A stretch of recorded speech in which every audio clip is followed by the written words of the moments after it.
आप सभी को राम राम। मैं दीपक कुमार आप सभी का स्वागत करता हूं द आदर्श डायलॉग में। दोस्तों, आप सभी से निवेदन है कि वीडियो को देखिए, लाइक कीजिए, शेयर कीजिए और चैनल को सब्सक्राइब कीजिए। दोस्तों, अगर कोई आपसे यह कहे कि एक शिकारी था जिसने जाल बिछाया था शिकार करने के लिए, लेकिन वह शिकारी अपने ही द्वारा बिछाए गए जाल में खुद ही फंस गया है, तो शायद आपको लगेगा कि यह मजाक है या ऐसी कोई झूठी कहानी होगा। लेकिन इस समय भारतीय राजनीति में यह सच होता हुआ दिख रहा है। जिस तरीके से पिछले 10 वर्षों में भारत का राजनीतिक परिदृश्य बदला है, ऐसे बदलती हुई राजनीतिक परिदृश्य में भी जो नेता इस बात को स्वीकार नहीं करना चाह रहा है कि राजनीति भारत का बदल चुका है, उनके साथ ऐसा हो रहा है। वह जो जाल अपने विरोधियों को फंसाने के लिए बिछा रहे थे, वह खुद ही अपने उसी जाल में फंस गए हैं। जी हाँ, दरअसल मैं बात कर रहा हूं उत्तर प्रदेश के पूर्व मुख्यमंत्री अखिलेश यादव जी के बारे में। दरअसल अखिलेश यादव जी ने जो अपना एक राजनीतिक फार्मूला तैयार किया था, एक तरीके से समझ जाइए कि उन्होंने एक राजनीतिक जाल बनाया था अपने विरोधी यानी कि भारतीय जनता पार्टी को फंसाने के लिए। इस समय अखिलेश यादव जी अपने उसी जाल में फंस गए। और वह जाल क्या था? दरअसल वह जाल था अखिलेश यादव जी के पीडीए फार्मूला। जी हाँ, आप बहुत बार सुने होइएगा अखिलेश यादव जी के मुंह से कि मेरा पीडीए इस बार कमाल करेगा, पीडीए इस बार एनडीए को हरा देगा, पीडीए के सामने नहीं टिकेगा एनडीए। इस समय अखिलेश यादव जी अपने उस पीडीए में खुद ही फंस गए हैं। अखिलेश यादव जी के लिए वह पीडीए इस समय इतना बड़ा पहाड़ बन गया है कि उनको समझ में नहीं आ रहा कि वह अपने बनाए इस पीडीए से कैसे छुटकारा पाए। और यह स्थिति अभी सिर्फ राज्यसभा चुनाव में है, जो कि अखिलेश यादव जी के दृश्य से देखा जाए तो सिर्फ एक छोटा सा चुनाव है। ऐसे चुनाव कोई भी छोटा नहीं है, लेकिन अगर जनरल इलेक्शन के दृश्य में या फिर जो स्टेट इलेक्शन होता है इसके परिदृश्य में अगर देखे तो राज्यसभा का चुनाव उतना महत्व नहीं रखता है राजनीतिक दलों के लिए। लेकिन राज्यसभा के चुनाव में ही अगर अखिलेश यादव के लिए उनका जो राजनीतिक फार्मूला था पीडीए, वह इस तरीके का मुसीबत खड़ा कर दिया है, तो समझिए लोकसभा के चुनाव में क्या हाल होगा इनका। दरअसल आप सभी को पता है कि इस समय देश में राज्यसभा का चुनाव होने वाला है। 27 फरवरी को चुनाव है। उससे पहले राज्यसभा के टिकट को लेकर, राज्यसभा जाने को लेकर जिस तरीके का उथल पुथल तमाम मोदी विरोधी दलों में मचा हुआ है, वह वाकई चौंकाने वाला है, खास करके अखिलेश यादव जी के लिए। क्योंकि शायद अखिलेश यादव जी के लिए यह 2024 के लोकसभा चुनाव से पहले यह अग्नि परीक्षा है। और अगर इसमें अखिलेश यादव फेल हो गए तो समझ जाइए लोकसभा चुनाव से पहले ही अखिलेश यादव और उनका यह पीडीए पूरी तरह से खत्म हो जाएगा, धराशायी हो जाएगा। अखिलेश यादव जी ने, जो कि उत्तर प्रदेश में 10 सीटें हैं लोक राज्यसभा का, जिसपे इस बार चुनाव हो रहा है, द्विवार्षिक चुनाव। इस चुनाव में अखिलेश यादव जी के हिस्से में 3 सीट आया था। अगर कोई वोटिंग नहीं होता, निर्विरोध अगर चुना जाता तो 3 सीट समाजवादी पार्टी का और 7 सीट भारतीय जनता पार्टी का पक्का था। लेकिन भारतीय जनता पार्टी ने अखिलेश यादव के इस पीडीए फार्मूला के टेस्ट करने के लिए कि अखिलेश यादव के इस पीडीए फार्मूला में कितना जान है, उन्होंने अपने 7 के जगह पे 8 उम्मीदवार खड़े कर दिए हैं। और भारतीय जनता पार्टी का 8वां उम्मीदवार अखिलेश यादव के इस पीडीए फार्मूले के लिए मुसीबत बन गया है। ऐसे भी पीडीए फार्मूला अखिलेश यादव के लिए पहले से ही मुसीबत बना हुआ है। जो पीडीए फार्मूला अखिलेश यादव ने बनाया, उस पीडीए फार्मूले को अखिलेश यादव ही नहीं परिभाषित करवाते हैं। अपने उस पीडीए फार्मूला को अखिलेश यादव जी ही परिभाषित नहीं कर पाते हैं। कभी वह पीडीए को पिछड़ा, दलित, अल्पसंख्यक बताते हैं, तो कभी उसी पीडीए को पिछड़ा दलित अगरा बताते हैं, कभी पिछड़ा दलित औरत बताते हैं, आधी आबादी बताते हैं।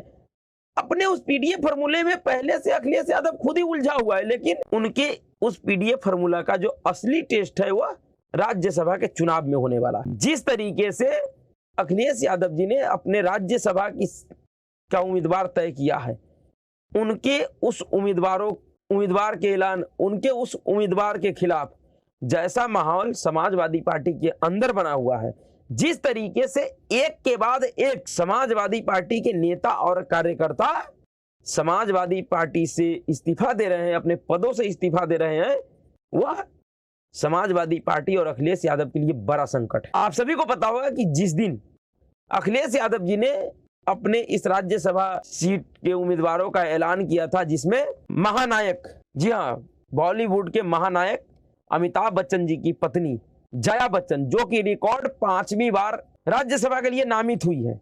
अब वो जीतेंगी या नहीं जीतेंगी ये तो 27 तारीख को पता लगेगा, लेकिन फिलहाल वो नॉमिनेशन दे चुकी है। शायद मुझे नहीं लगता है कि फिल्म इंडस्ट्री से कोई भी व्यक्ति पांच बार राज्यसभा का सांसद बना हो, सदस्य रहा हो, लेकिन अखिलेश यादव जी जो दिन रात पीडीए का बात करते थे, वह जया बच्चन जी को 5वीं बार राज्यसभा भेजने का ऐलान किया है। दूसरा उम्मीदवार रामजी सुमन है, जो कि समाजवादी पार्टी का नेता रहे हैं, उनके पार्टी के लिए उन्होंने काम किया है। तीसरा व्यक्ति है वह आलोक रंजन है, जो अखिलेश यादव जी जब मुख्यमंत्री थे उत्तर प्रदेश का, तो फिर ये उत्तर प्रदेश के मुख्य सचिव हुआ करते थे। उस आलोक रंजन को अखिलेश यादव जी ने उम्मीदवार बनाया, यानी कि 3 उम्मीदवार उन्होंने उतार दिए हैं। और इस 3 उम्मीदवारों के उतारते ही जिस तरीके का भगदड़ मचा हुआ है, सबसे पहले अखिलेश यादव जी का जो राष्ट्रीय महासचिव बरबोला मानसिक तौर पे बीमार व्यक्ति था, स्वामी प्रसाद मौर्य, उसने इस्तीफा दे दिया। उसने इस्तीफा देते हुए यह आरोप लगाया कि समाजवादी पार्टी में उनका कोई सम्मान नहीं है, उनके बातों का कोई वैल्यू नहीं है, उनसे कोई राय मशवरा नहीं लिया जाता है।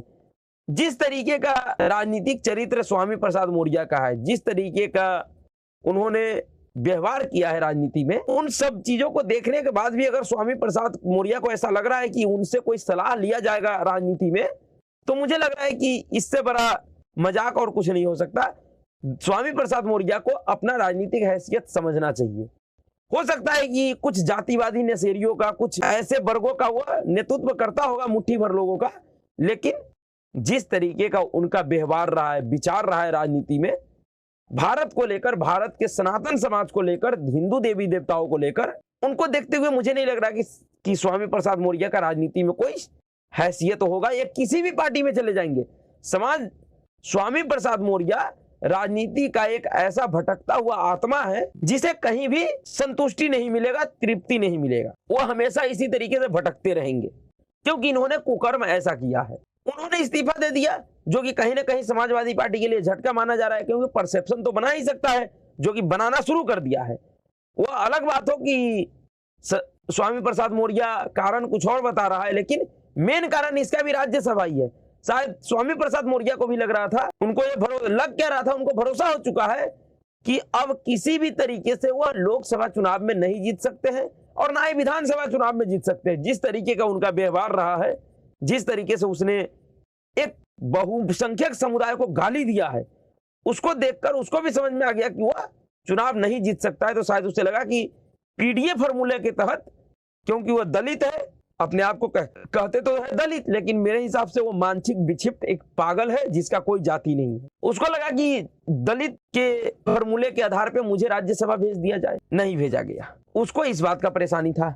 वहीं दूसरी तरफ जो पल्लवी पटेल है, जो कृष्णा पटेल और सोनेलाल पटेल की बेटी है, वो भी नाराज है अखिलेश यादव की इस घोषणा के बाद उन्होंने जो 3 उम्मीदवार उतारे हैं, क्योंकि उनका कहना है कि इस बार के राज्यसभा उम्मीदवारों में पीडीए है ही नहीं।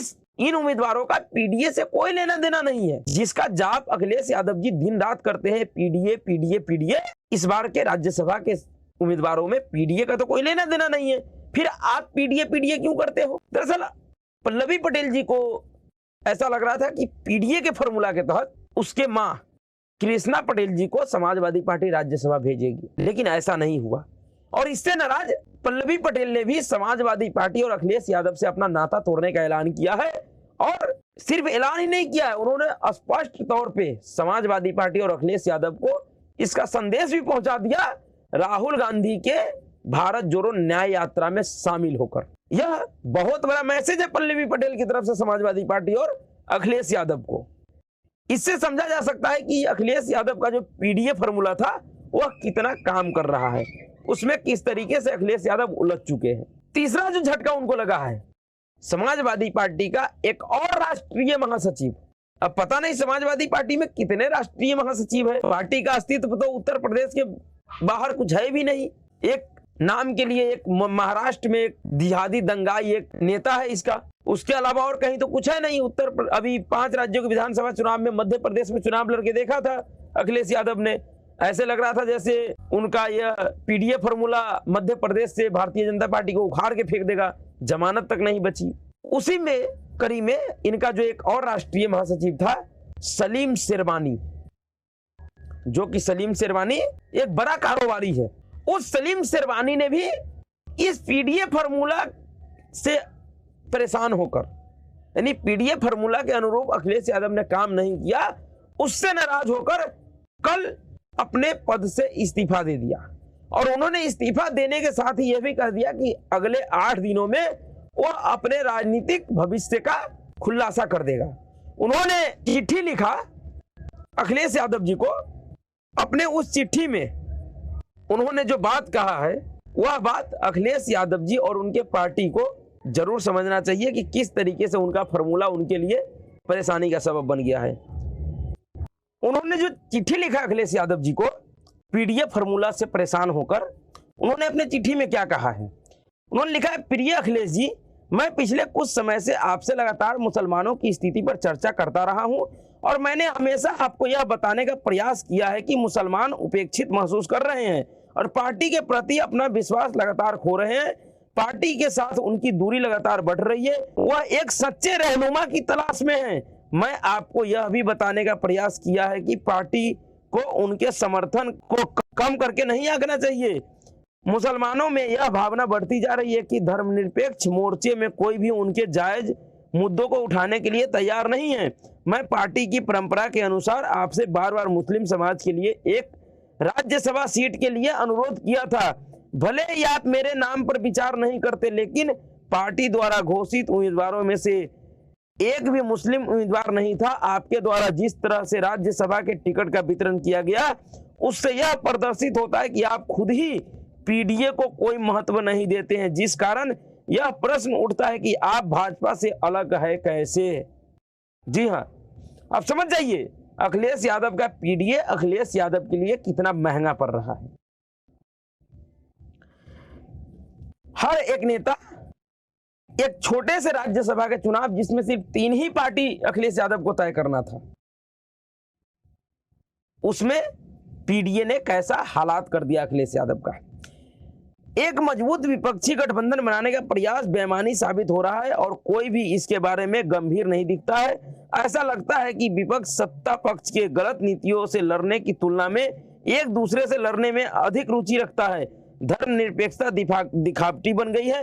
भारत में खासकर उत्तर प्रदेश में मुसलमानों ने कभी भी समानता, गरिमा और सुरक्षा के साथ जीवन जीने के अपने अधिकार के अलावा कुछ नहीं मांगा, लेकिन पार्टी को यह मांग भी बहुत बड़ी लगती है।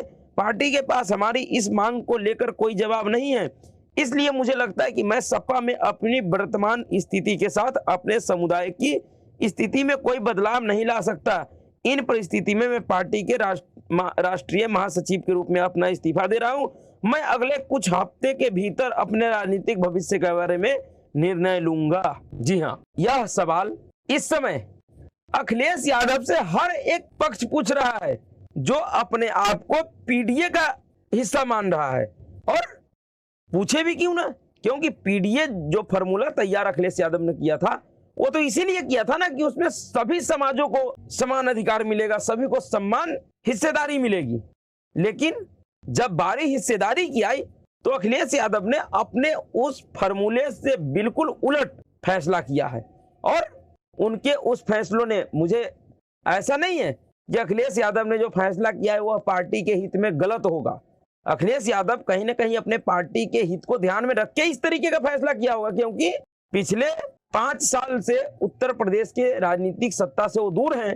और इस समय और उसके बाद ऊपर से जो उनके राजनीतिक रहनुमा थे, जो पैसे वाले लोग थे, उन सबके ऊपर कहीं ना कहीं जांच एजेंसियों का कार्रवाई हो गया, जिससे लग रहा है कि अखिलेश यादव के पास पैसों की कमी है। तो वह राज्यसभा का जो एक टिकट दिया है, दरअसल राज्यसभा का सीट जो होता है वह पैसा कमाने वाला सीट होता है, तो शायद उसी को ध्यान में रख के अखिलेश यादव ने टिकट दिया होगा। लेकिन टिकट तो दे दिए, उससे हो सकता है अखिलेश यादव के पार्टी को कुछ फायदा भी हो जाएगा मोटे तौर पे, लेकिन जो उनका पीडीए का फॉर्मूला था वह फॉर्मूला पूरी तरह से ध्वस्त हो गया। और यह हाल सिर्फ राज्यसभा में है, तो समझिए लोकसभा में क्या होगा इनका। ऐसा कहा जा रहा है कि इनके इस फैसले को देखकर समाजवादी पार्टी के बहुत सारे जो विधायक है वो क्रॉस वोटिंग को तैयार हैं। समाजवादी पार्टी के एक विधायक है इंद्रजीत सरोज, वह खुलकर यह कह चुका है कि वह इस बार के चुनाव में समाजवादी पार्टी के द्वारा चुने गए उम्मीदवारों को वोट नहीं देगा, भले को बीजेपी को वोट देगा, जिसमें वह अपने 3-4 विधायकों के साथ खुद अपने साथ 3-4 विधायकों को लेकर भाजपा से संपर्क में भी है।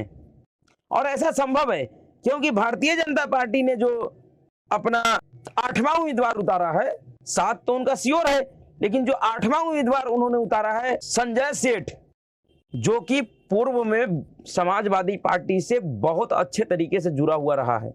समाजवादी पार्टी के अंदर कई एक विधायकों पे संजय सेठ का अच्छा पकड़ है, क्योंकि संजय सेठ मुलायम सिंह यादव जी के बहुत करीबी में से एक थे। कहने वाले लोग कहते हैं कि मुलायम सिंह यादव जी का जो पूरा चुनावी फंडिंग था, पूरा जो चुनावी रणनीति था, उसका देखरेख यही करते थे संजय सेठ जी, और उस संजय सेठ को भारतीय जनता पार्टी ने उतार दिया है। तो एक तरफ अखिलेश यादव के खिलाफ जो पीडीए का फॉर्मूला था उसमें बगावत है, उस पीडीए फॉर्मूला के अनुसार जो इन्होंने सीट तय नहीं किया उसको लेकर बगावत है। दूसरी तरफ जो संजय सेठ को भारतीय जनता पार्टी ने खड़ा कर दिया है वह अलग मुसीबत हो गया। तो एक तरफ से यह समझा जाए कि अखिलेश यादव ने जो जाल भी बिछाया था, जो फॉर्मूला तैयार किया था भारतीय जनता पार्टी को फंसाने के लिए, भारतीय जनता पार्टी ने राज्यसभा चुनाव के जरिए ही अखिलेश यादव को उनके उस फॉर्मूले का सच्चाई उनके सामने रख दिया है कि तुमने जो फॉर्मूला तैयार किया था, देखो यह फॉर्मूला कैसे तुम्हें ही फंसा के रखेगा। इसलिए मैं कह रहा हूं कि जो इन लोगों का दोहरा चरित्र था, डबल स्टैंडर्ड था कि आपके लिए भी, आपके लिए भी, आपके लिए भी, और करूंगा किसी के लिए भी नहीं, अब वह फॉर्मूला नहीं चलने वाला है।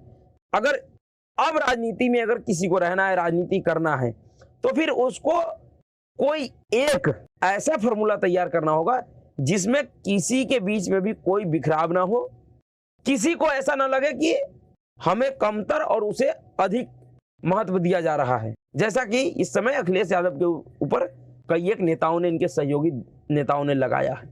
अब वह राजनीति नहीं चलने वाला है। तो देखिए आगे क्या होता है। यह जो राज्यसभा का चुनाव है यह वाकई दिलचस्प है।